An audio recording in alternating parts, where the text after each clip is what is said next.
परळीमध्ये कराड समर्थक कमानीवर चढल्याचं कळतंय। या क्षणाची महत्त्वाची अपडेट आपण पाहतोय। कराड समर्थक चांगलेच आक्रमक झालेत आणि ते आता कमानीवर चढल्याचं पाहायला मिळतंय।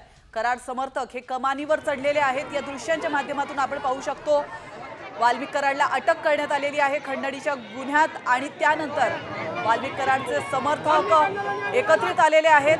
त्यांनी धस आणि संदीप क्षीरसागर यांच्या फोटोला देखील जोडे मारो आंदोलन केलंय आणि त्यानंतर काही समर्थक हे कमानीवर चढल्याचं पाहायला मिळतंय।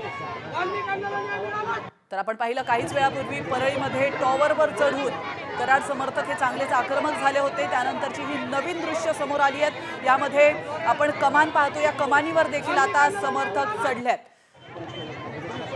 वाल्मिक कराड समर्थक चांगलेच आक्रमक झालेले आहेत। वाल्मिक कराड याला राजकीय हेतूने अटक करण्यात आल्याचं या समर्थकांचं म्हणणं आहे।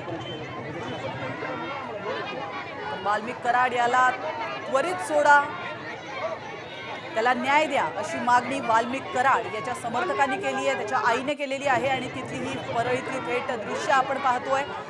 परळीवर चढलेले हे कराड समर्थक घोषणाबाजी देखील करतात।